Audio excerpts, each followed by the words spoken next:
have we gone over the Hebrew alphabet since you've been in here, Mike and Sharon? I don't recall. Okay, well, let's go over that then. Look at that, and I will, and you can take a little notes about this because it was always printed in the first of all the other. I don't know why they left it out this last time. I had the Hebrew alphabet and everything in the front of all the other volumes of Hebrew. Aleph, Aleph. Okay, let's just talk about Aleph for a minute. Aleph, what does it mean? First or head, all right? Because it's the head of an ox. It's supposed to be like the head. The ancient sign was something like this, okay? A long time ago it was something like this, which means the head of an ox, okay? It goes way, way back. And the symbol for that is the ox. So write down ox right beside it. Okay, write down ox right beside that. Is that The first letter of the Hebrew alphabet. Where is it the ox symbol? I'm not seeing it. So. Okay, well, in my other... it's not here. It's not on that one. Okay. You got to write it down there. Good. That's why I'm telling you, write it down. Okay? Write this down because this is what it stands for. Originally, in ancient Hebrew, that's what it stood for, okay? I think still in modern Hebrew, don't they still use that a little bit? Mm-hmm. Yeah. Okay. Now, Beth, Aleph and Beth, we know Abba is father, which means the head of the house. So what do you think Beth is? House. Okay, that's the house. You write down house or home right beside that, okay? And then that's what it means. And the ancient symbol was something like this, if you look at it, okay? It was something like that, which means house or home, Beth. Then Gamel. Gamel, the ancient sign of that, it meant a camel. A camel.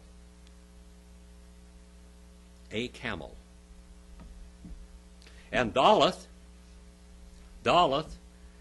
means door to the house, Daleth or door to the house. Gimel is that, and Neen is like this. None. This is Gimel. What is that, brother? Dollar? Yeah, but what is that dot? Okay. Huh? It's O or U. Well, in biblical Hebrew, it's one of two things. It's either a dogish forty or a dogish laney. Yeah. A dogish forty or dom. In the vowel sign, it's a comma, isn't it? This is one bit. Okay. But it is either a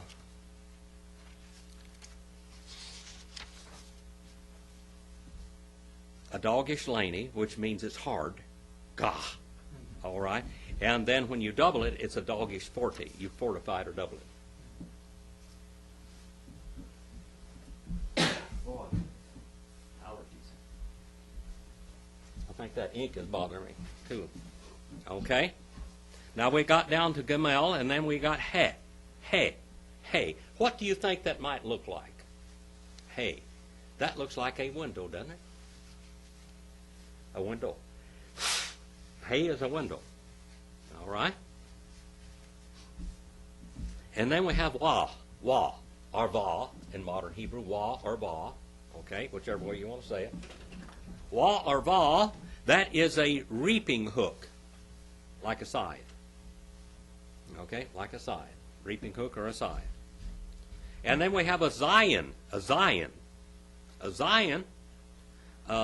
That is that's a weapon, like a tomahawk or a hatchet or a hammer with a blade on it, like a Viking used, you know, the big hatchets.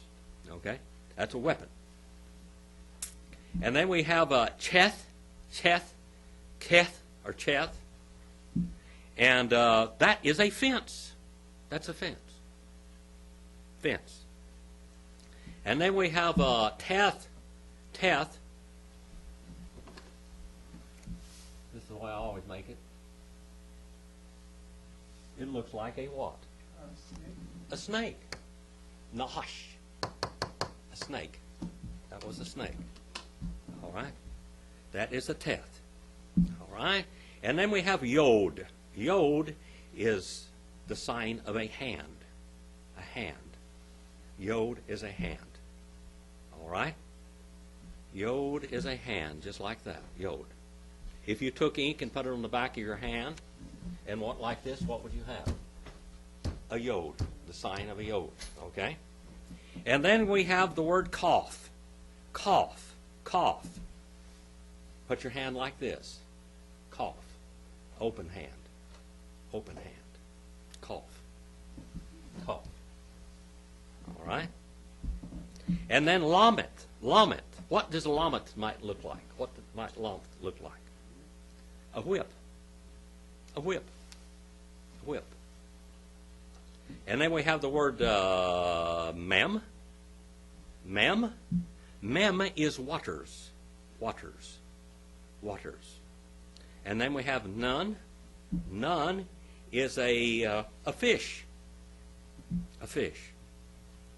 Then we come to the word somic. Somic is a prop. A prop. You prop something out. Now, I do somics a lot better than they do. Not better, but different than they do. My somic is like this. See that? That's my somic. That is a prop. You prop this side up and you prop that side up, and that's the base of it. That's a prop, and that's what the ancient Hebrew had for that. It's a prop, a somic. All right, and then like the shim of a box, or yeah, like you prop something together, like tent poles. Okay, you prop tent poles together.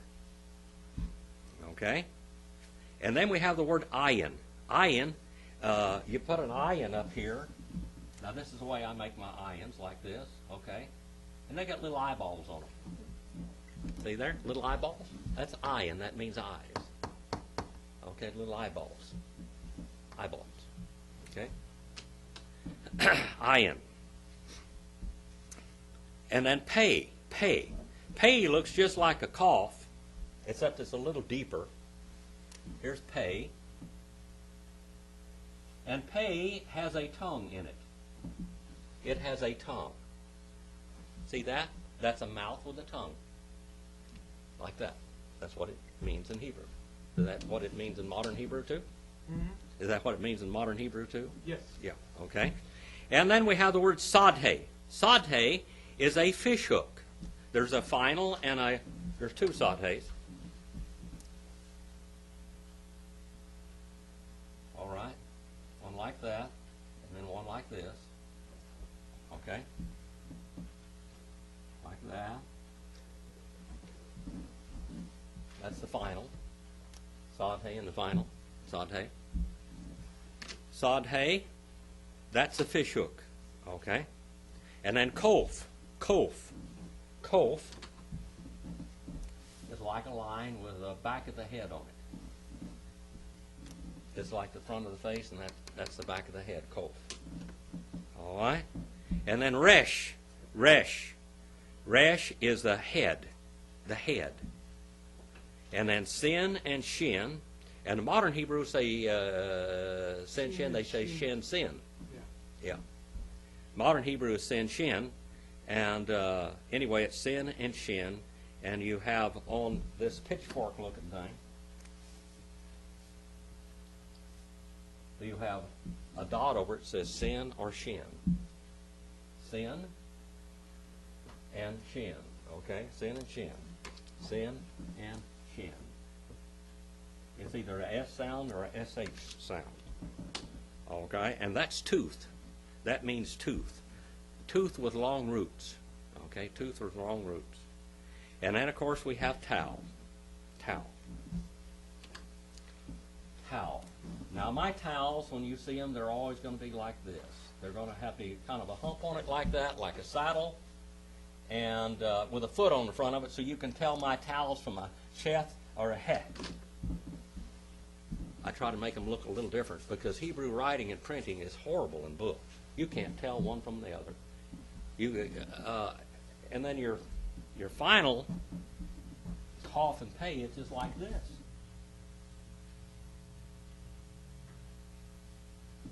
difference in it? All right. Okay. So we covered that just a little bit. By the way, yes. What? Taos cross. Taos cross. What is it in modern Hebrew? No, that's... Yeah. Yeah. Taos cross.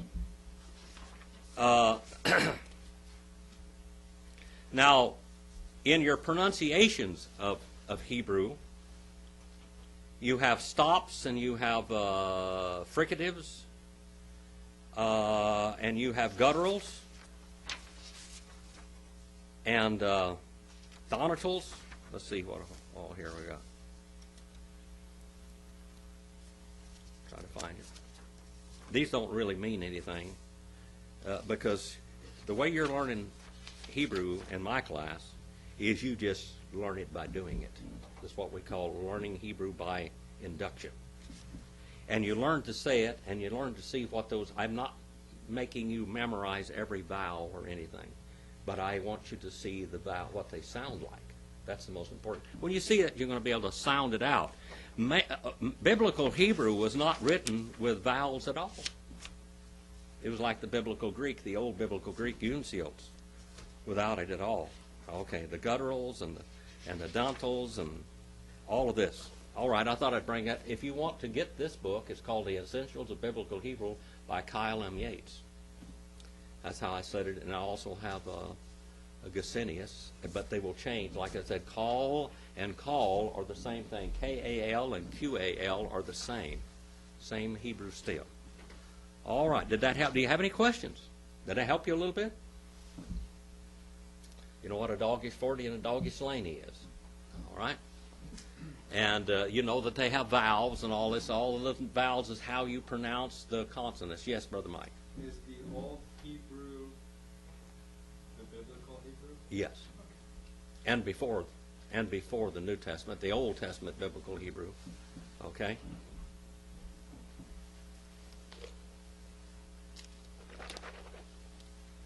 Now you look at this and you'll just see this just a little bit more. Maybe you'll understand it just a little bit more, I hope.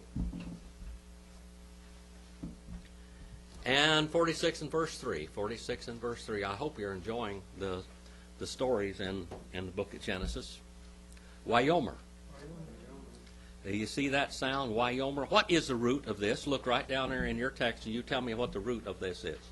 What is the root? The three-letter root. Most Hebrew words have three-letter roots. All right? Where is that three-letter root?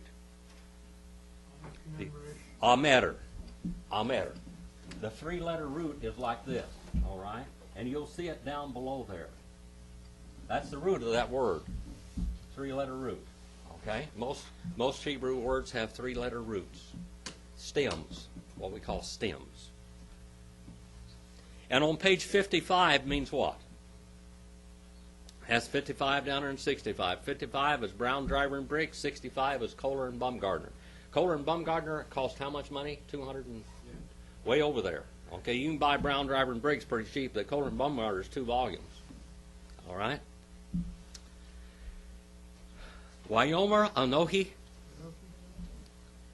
Ha'el, Elohi, Avika, El, Terah, Meradah, Mitzrayimah, Ki, Lagol, Gadol, Asimika, Sham. Now here we have a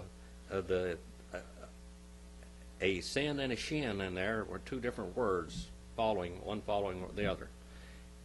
And he kept on saying, third person master singular, kal, wow, consecutive, and perfect. It's either a kal or a kal. Either way. It's the same one, kal stem. Wow, consecutive, and perfect tense. And he kept on saying, Anoki, I, Ha'el, the God. The God, not just God, not El, but Ha'el, the God. Belonging to, Elohi means belonging, God belonging to, your Father. I am the God belonging to your Father. And then we have a little adverb of negation there. Page 39 is where you look that one up. That's El. Look at that word al and el up there are the same words, aren't they? But one is an adverb, and sometimes it will be a preposition. Syntax. One Hebrew word means many, many, many things. Okay? Hebrew language is a very limited language as far as words go, vocabulary. So they spread it out over different things. Meradah. From going down. Man is on the front of that. That's a preposition. And from going down. Radah. Radah. All right? Meradah. Okay? Iradah. 432. Brown Driver and Briggs 434. This is a call infinitive construct. And then Mitzrayimah. To Mitzrayim. All right? Two are from Mitzrayim. Because, that's key, and lego, for a nation great. He's telling him, you're going to go down into Mitzrayim, you're going to go into the land of red mud and canals, the irrigated land, and you're going to become a mighty nation down there, Jacob. And I shall keep on making you. First person construct, singular, cal imperfect, suffix, second person masculine, singular. That's in that word, asimika. Okay? Sham, there, you there. And that means there is it's like over there, but it also means name and monument. Shem means name or monument also. I will make you a pillar, I will make you a name, I will make you notorious down there. I will make you famous in Egypt. And asimika, see that word? That's a sin. And then over there in Sham, that is a shin. Shin and sin. Sin and shin. All right. 46 and verse 3. So that's what God is going to do. I forgot to bring the Amplified Bible tonight. We would read it here, but I don't have it. Do you have it, young lady? You forgot it. So we all forgot our Amplified Bible. All right. Anoki. Erid. Emika. Mitzrayimah. Weonoki. Alika. Gam. Alo. We Yosef. Yashit. Yado. All. Anika. Anoki means what? That's a first person pronoun. I shall go down. I shall keep on going down. First person construct, singular, cal imperfect. I shall keep on going down with you. Emika. To Egypt, or Aegyptos in Greek, or Mitzrayim, which means what? The land of red mud and irrigation, canals. The reason why Egypt was the only place that was growing any land, because they still had the Nile River. The Nile River hadn't dried up, and they still were doing irrigation farming. The other one was all dry land farming. They weren't going to have any dry land farming for years. 7 years they won't have any dry land farming, but they would have some down. That's why everybody was going to Egypt, because they knew they had an irrigation system down there. All right, and God used that. He said, get down there, I'm going to take care of you.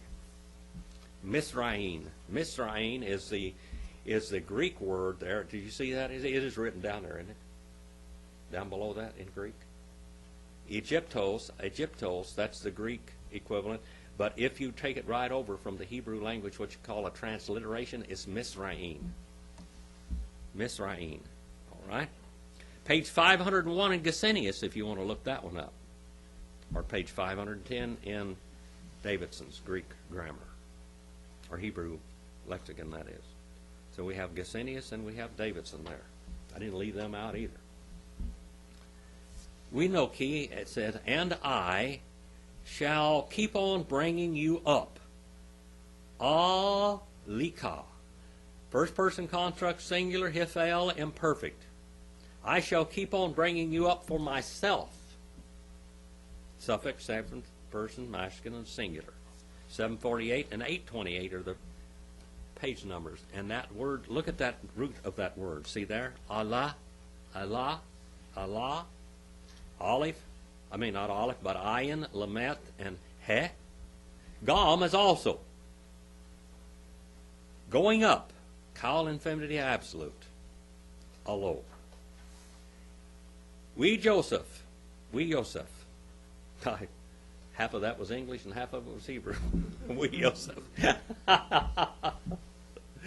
And Joseph shall keep on placing his hand upon your eyes. All right, that's second person masculine, singular, Kal, imperfect. Joseph shall keep on placing his hand upon your eyes. What would he mean there? That he will put his eyes upon you. He will close your eyes in death. When you die, Joseph will close your eyes. So you will be with him. And Joseph will close your eyes. He's going to be with you. Now Jacob's family goes into Egypt, 46 and verse 5. 46 and verse 5. Why Yagam? Yaakov Be'er Shava. Why Yesu B'nai Yisrael Eth Yaakov Avihim Weeth Tapam Weeth Nishehem. You see how you breathe that out? Nishehem. You just breathe all, that takes all of your breath to say that word. And then Ba'agadaloth. Ba'agaloth. You just about used everything in that, didn't you? Your voice box, your tongue, your dentals, your breath, all of that. Ba'agaloth. Asher, Shua, Porah, Laseth, Otah. And rose up and kept on rising up Jacob from Be'er Sheba. All right? Be'er Sheba. Jacob means what? To follow the heel or to hold by the heel. From Be'er, Mibe'er. What does Be'er mean? That means a flowing spring. Be'er is a flowing spring. Be'er Sheba, the flowing spring of the oath. Be'er Sheba means the flowing spring of the oath. Out there where I live, Mike, you've been out there where I live, haven't you? Out there way out in the back on, here's my house out in front, way out in the back about 600 or 700 yards from my house or from the street was a Be'er Sheba or a Be'er. There was a flowing well out there. When Joaquin Marietta or Zorro, when he came down and went all the way from San Jose and come down all the way down to San Joaquin Valley, and they gathered up horses, wild Mustangs for a long time. And then after they murdered his brother and raped his wife and all the things that they did to him in the Zorro movie, you see all of that. Or at least it insinuates that. In the 1840s, when America basically stole California from Mexico, that's what they did. They declared that all the Mexican and all the Spanish residents as non-humans, basically, and that they didn't have any rights at all. And even though they were there and they had gold claims, they nullified all the gold claims. They figured all the Spanish or all the Mexicans were at least 1/4 Indian. If you were half black, you could own property. Half black and half white. If you were any amount of Indian, you couldn't own anything. Zero. But the Mexicans are Aztec Indian. But they're Indian, yeah. But they said they were at least half Indian, so they considered them non-persons. They were non-persons. I mean, at least quarter Indian. And so they considered them non-person. Even though Joaquin Marietta was 6'4", and most of the brothers were 6'4" or 5" and had blonde hair and blue eyes. But they were Spanish. They were from Spain. Well, he gathered up horses and would come out here, and they would go right out to our house because that was one of the only places that had flowing sweet water. All the rest of it was stagnant and alkali water, but that was a real good spring. I was out there here a while back with a backhoe and the scoop on the front, and I was digging and moving sand around, and I hit that ancient artesian well, that Be'er. And down there was a hole about this big, and you could look down there, and it went way down on the ground. You couldn't see where it went. It just went down. I told Marilyn about it. She wanted to go see it. But I covered it up so nobody would fall in and go down in the ground, go all the way down to Netherlands or wherever. Anyway, that was a well there. And that's what this was at Beersheba. A well that flowed from a spring. In the mountains and the hills, there are lakes under the ground. Okay? And a lot of water sources here is up in the mountains, okay? And down in the valleys is down here. A lot of lakes are up here in the mountains where the snow melts and water gathers down in here.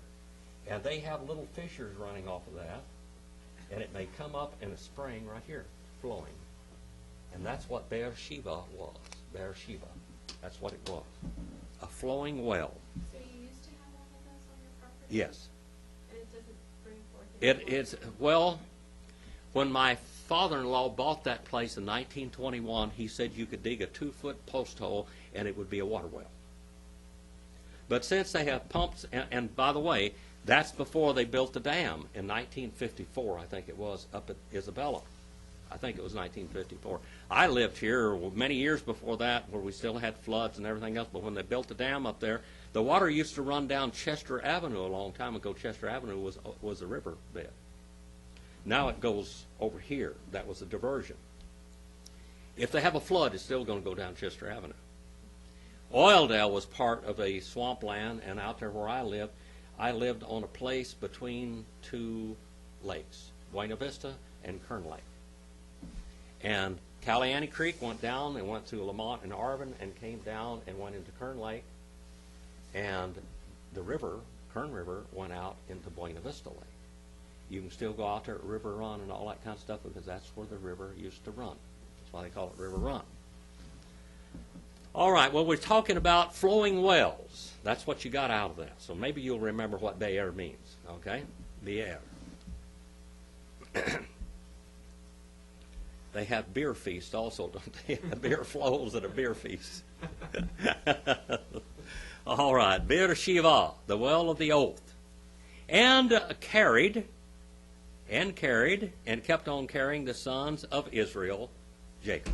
Sons of Israel. What does Israel mean? Israel. Dakota, remember what Israel means? Israel. Yisrael. What does that mean? Remember Brother Roger? Wrestles with God. The one who wrestles with God. The one who wrestles with God. And Jacob. Jacob. All right. And Jacob, their father. All right. Sons of Israel, Jacob their father, and their little ones. The little ones means tripping ones, stumbling ones. Little quick steps, stumbling ones.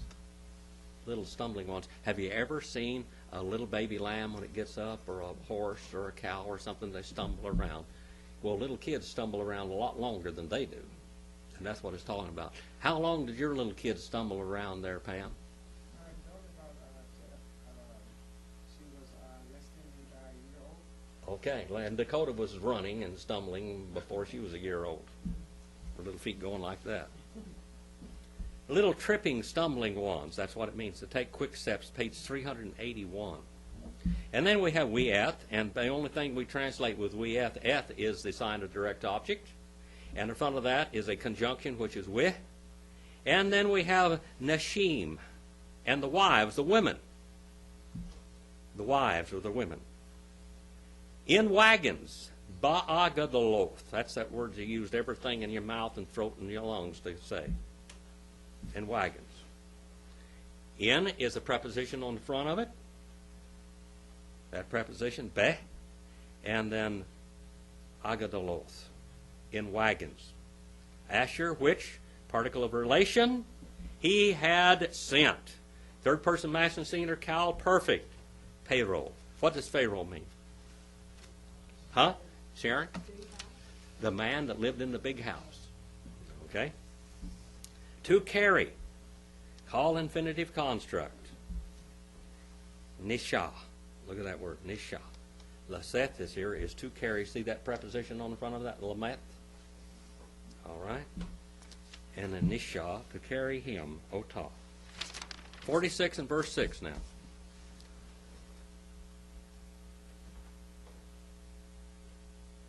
Why? Gikchu. Et.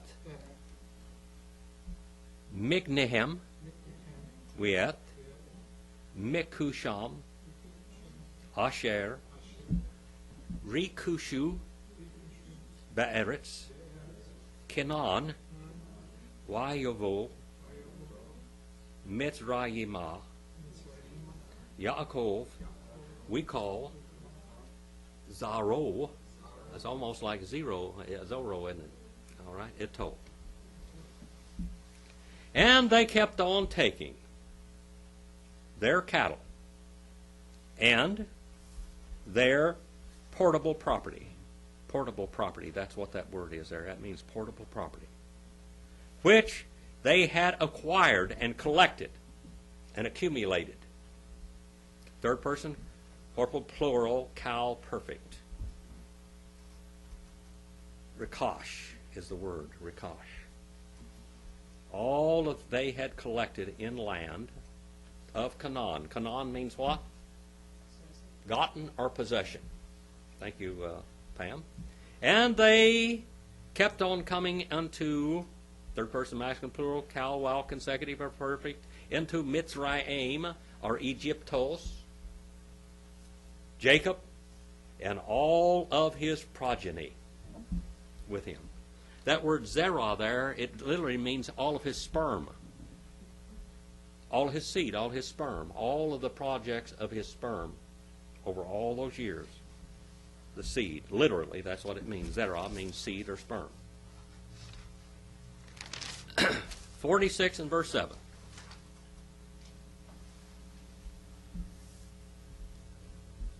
Bana, Yuvine, Bana, Ito, Banota, Yuvenoth, Bano, we call Zaro, Hevi, Ito, Mitzrayimah. His sons and sons of his sons with him. Now there's, by the way, there is no name in Hebrew for grandson. Did you know that? There is no name in Hebrew for grandson or great-grandson or great-great-grandson. So all of these grandchildren and everything, they just call sons of sons. Okay? His sons and his sons of his sons with him. And his daughters and daughters of his sons. These are all his grandchildren. Okay? And great-grandchildren. We call, and all of his, what? His sperm or seed. All right? He had brought. Third person masculine singular, Hiphael, perfect. He had brought with him to Mitzrayim. 46 and verse 8. Now we have the number of Jacob's family that went into Egypt. And by the way, there are different, if you look in the Bible, it will give different numbers. Sometimes it leaves out others emphasizing a certain thing. Okay? We Elah, Shemoth, Benay, Yisrael, Habaim, Mitzrayimah, Yaakov, Yuvano, Bikor, Yaakov, Reuben. All right? And these are the names. What does name mean? What's name mean? Monument or fame. Okay? Famous names. Famous names. The name Wild Bill Hickok is famous, isn't it? That's a famous name. The name Wyatt Earp is a very famous name. The name Sam Paul is a famous name. That's famous in history. Billy the Kid is a famous name. And what he's saying here is your names will become famous. These are the names of fame. The names of the sons, Benay, son means what, by the way? It's page 120 in Brown, Driver, and Briggs. Well, what does it mean? According to a pattern. And a daughter, Beth, means what?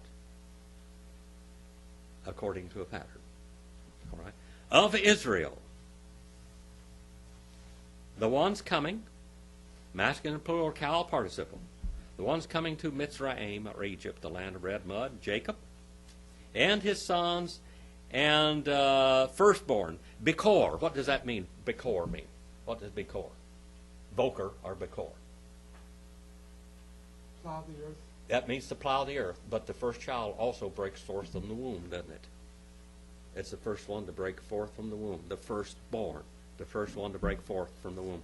Henry VIII had a lot of wives, didn't he? And you know, one of the reasons, because he lusted after women. That was one of the reasons. But another reason why he had a lot of wives is because the first child that a woman had was considered the heir. And he did not want a female heir. He wanted a male heir. And a woman, the firstborn, could only have one firstborn. And if that woman was a woman, if that child was a girl, that wasn't going to do. So he kept marrying women until his wife had a firstborn son. Firstborn son, the one that broke forth out of the womb. And you only have one, a woman only has one firstborn. That's all. The rest ones follow. Okay? One of them breaks forth the womb, only one, the first one. Now we have cesarean, so it doesn't really go that way. So what do you have Sometimes. to say about Henry VIII? What? What do you have to say about Henry VIII? He seemed crazy. Oh, he was a defender of the Catholic faith to begin with, you know. He wrote a lot of papers and defended the Catholic faith for a long time until the Pope would not give him a divorce. And then he 86'd all of the Catholic Church out of England and took over all their property and all of their everything they had there. He just confiscated it and said, "Get out of here and don't come back." And he made himself the head of the church, and the Archbishop of Canterbury the second man under him. The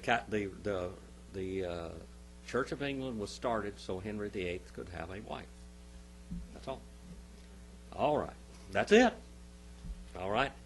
Went around to Jacob and his sons, and the firstborn of Jacob, Reuben. Reuben means what? Reuben. What does that mean? Reuben. Sharon? See a son. See, Ru, and Ben. Ru means to see. All right. Jehovah Jireh means what? Jehovah Jireh. Jehovah Jireh means to see God. Jehovah Jireh. I see God. And that's what happened there in the 22nd chapter of the book of Genesis when Abraham saw God. And of course, Abraham saw to the sacrifice. He provided the sacrifice. It means to provide or see to. All right, 46 and verse 9 now. Yuvane, Reuven, Hanok, Falu, we Chetz Ron, we Carmi. All right. And sons of Reuben, Hanak, and Pula, and Hezron, and Carmi. These were his sons' names. Gotta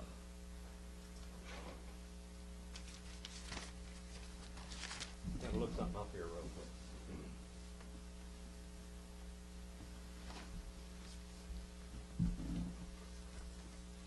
That's 46 and verse what? 46 and verse 9. Bear with me for just a minute. By the way, I'm doing the book of Exodus right now. And I'm over in the second chapter. 46 and verse 9. So do you think you're going to go into Exodus? What? after this? I'll either teach Greek while I'm translating the book of Exodus, because I've got to get it done and printed, and I've got to do at least 10 chapters for the first volume. I would like to do the book of Exodus, but I don't know whether I will live long enough to do that, but I will teach you a book in Greek, okay? Another book, so I will teach Greek on Wednesday and on Sunday also. 46 and verse 10. 46 and verse 10.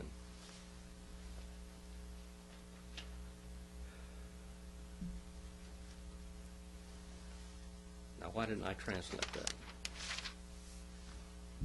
Yuvane, Shemayon,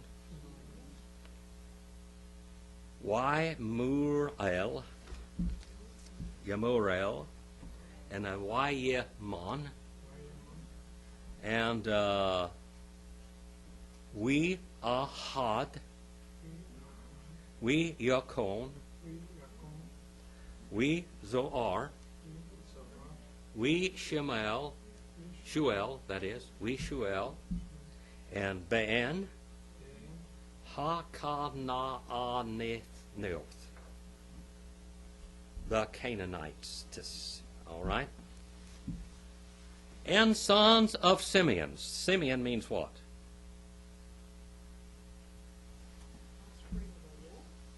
In Arabic, it means the offspring of a wolf. Simeon. To listen, to hear. Huh? To hear. Yeah, in Hebrew it's to hear. All right, one who listens, one who hears. That is what Islam means, is one who hears, one who obeys. Islam, the name Islam. Jemuel, all right, and Jamin, and Ohad, and Jachin, and Zohar, and Shaul. That's Saul right there. See that word Saul? What does Saul mean? Saul mean? What does Saul mean? One called for or asked for. All right, one called for or asked for. And the son of the Canaanites. The Canaanites. All right. These are sons of Simeon. And then here we in 46 and verse 11. Yuvani, Louis. Louis. All right. Now in modern Hebrew, what would that be? Levi. Levi. And biblical Hebrew is Louis. And then Gershon, Gehath, and you Merari. All right. And the sons, what? I have a question. You were going over the alphabet earlier, and What the mean? how did it ever get translated to, consonant vowels that we can read? When did that happen? They expected you to be able to read that. When I started reading Greek with unbroken, it was in uncials. In other words, it was all broken. I mean, not broken up, but it was all capitals, all run together. That's the way the Bible was originally written. The way the Bible was originally written, about 1000 A.D., they added the vowels to it, between 1000 and 1500 A.D., okay? That's when they started. And so we really don't know how they really said the Hebrew back then. So, As far as we can understand, the people that did the most research on Greek and Hebrew were what tribe of people? Nazareth. Huh? Nazareth. No. Oh. No. Who were the ones in modern times that would take over and do the greatest writing in history? And who were the ones that did more research on languages than anybody else in history? Hebrew and Greek. The Germans. The Germans. And the Germans did a lot of research and a lot of ancient research back in that. And what in most of the Hebrew grammars today, the modern Hebrew is basically, I believe it's Yiddish. And I believe it came with a whole lot of German influence. But the Germans have a completely different pronunciation. Now, the Germans can't say W. But they say that wow is wow. And the modern Hebrew is va. And if they pick that up from the Germans because they say va instead of wa. Okay? I think they were actually correct. How did you If get from the symbols to well, this? how do we say it? I mean, how did you get from symbols to the words that we're saying? This is this Kyle M. Yates and Gesenius and all of these ancient grammars that we have, they go back for hundreds of years, some of the information that they have in these, okay? That's how we get the pronunciations. The Hebrews, the Masoretic text, basically there in Galilee, right there in one little city right at the bottom end of it, not Qumran, that's down at the Dead Sea. I can't even think of the name of the city right now, where they had a Tiberias. There at Tiberias is where the rabbi school was. After Jesus, they went down there and a bunch of rabbis congregated to there, and there's where the Masoretic text came from and everything at that time. They said that they had Hebrew, but most of them were using the Septuagint at that time. The Qumranians were using Hebrew. All right, they use Hebrew. So the Qumranian texts are probably the most accurate, and some of them could have gone back as much as 1000 BC, because those people were there in that area for hundreds of years. We know very plainly that they were there before 300 BC. Okay? Before 300 BC they were there. And maybe up to 1000 BC they were there, maybe even further. Some of those texts may go back to 1000 BC. Some of the Qumranian texts are the Dead Sea Scrolls. The sons of Levi. The sons of Levi.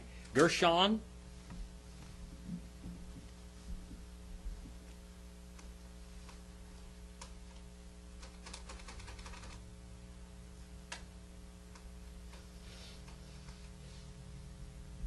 Well, I can't turn that over. Hope the other one gets on there. That one there wants to argue with me. Yuvane, Louis, Gershon, Kahath, Merari. All right? And the sons of Levi, or Louis, or Levi, Gershon, and Kohath, and Merari. Okay? Now, I can't remember what Kohath and Gershon mean. How about Levi? Do any of you remember what Levi meant? Levi? Levi? It's a word for priest. Huh? It's a word for priest. Yeah, it's the modern for priest, okay. But let's look at it here. It's page 532, isn't it? 532. So in 532, we ought to be able to figure out what that is. All right, you remember what it meant, what his name meant? 532. Right there, brother. 532. Read that to me and tell me what it is. What does Levi mean? Remember his wife, or his mother, prophesied what Levi or Levi means? It means joined. Now that I've had a son, my husband will be joined, or he will love me, or have an attraction to me. Okay? He'll have attraction to me. Now, let me look at that. Do you see where it says all of that? All right. And then page 177 for Gershon. Page 177. And if you look into these things, you'll see it. All right? You'll see that. All right? All right? Gershon. Gershon. All right, Gershon.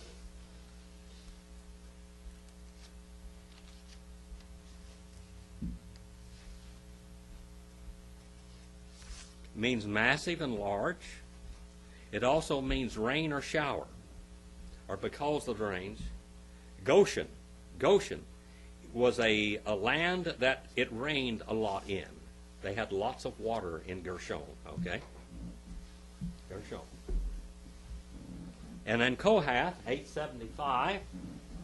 Let's look that up real quickly. 875. It doesn't take very long. When you get used to these books, when you open them a few times, and mine have been opened a few times. Okay? Kohal means what? Ecclesia, an assembly. All right? And let's look at this word, Kohath. Kohath. Kohath. Kohath. Kahal. And it could mean an assembly. An assembly. Or it can mean a preacher. Or a helmet. Or to twist, to stretch. All of these things. All right? That's what it says. What? Yes. I have a question. Yes. So, like when Reuben was born and Leah said, "See a son," that was his name. Yes. When do their names change? Like when he conquers a bull, does his name change, or do they Sometimes names changed back then, but they didn't have to. And these kids, had the same names all the time. We know that Jacob's name was changed to Israel because God gave him that name. All right, God changed his name. We know that Eve, her name was what originally? Isha, or woman, out of man. And then Adam named her living one, Eva, Taba. All right? 46 and verse 12, and we'll read this one here. And look at this. This is a pretty important verse right here. These are the sons of Judah. The sons of Judah would be what? The Messianic line. The Messianic line. 46 and verse 12. And just look at this rascal. Look at what he was. Yuvane, Yehuda, we Onan, we Shelah, wa Pharetz, wa Zerah, wa Yamath, we Onan, Be'eretz, Canaan, wa Yehu, Vene, Pharetz, Heshron, we Chamu. All right. And the sons of Judah were All right, Just remember that Remember when? Who killed was erring, so God killed him, wasn't he? All right. These are the children of the Canaanite. All right, the Canaanite woman. And we Onah and Onan. And Shelah, all right, Shelah. What does Shelah mean? What do you think Shelah means?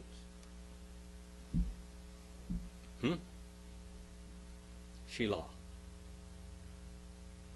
Peace. Peace. And then Perez. The word Pharisee comes from Perez. Wa Pharetz. What does Pharisee mean? Set aside. So set aside. In the days of Peleg, the earth was divided in the Old Testament. Perez means to divide or to split. By the way, this is a messianic line through Perez. Through Perez. By Tamar. By Tamar. Now, what is the story about Tamar and Judah? Tamar was married to and then he gave him to his next son, and both of those boys God killed. And then the last son that he was supposed to have, he was supposed to give her to him so they could raise up seed. Well, he didn't do it. He lied to her.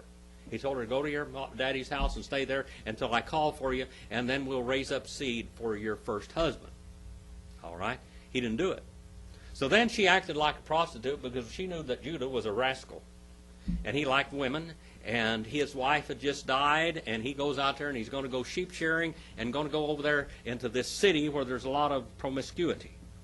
Well, on the way there, she acts like she is a prostitute. She puts a veil over herself so he can't understand her. She dressed like a prostitute, and he comes along, and she bargains with him what he's going to give her if he allows him to have sex with her. Well, she said, give me your staff and your ring and your belt that's got all your names on it and your identity on it until you bring my calf or goat or whatever she had, kid or whatever. Well, he did that. She got pregnant. And then later on they tell him that she's pregnant, and he said, let's burn her. Let's burn her up. We're going to burn her at the stake. They were going to burn her at the stake. He's going to kill her. And then you get there and she said, by who did you have this child? The one that owns your staff and your belt and your ring. Oh, you're more righteous than I am because I should have given you to my son and I didn't. And so these were his sons. These are his sons. She had twins. Twins. And Perez is the one that is going to be the father of the Messiah to come. And God is telling us something in this. We are ungodly rascals. Brother Madden used to call us all ungodly buzzards.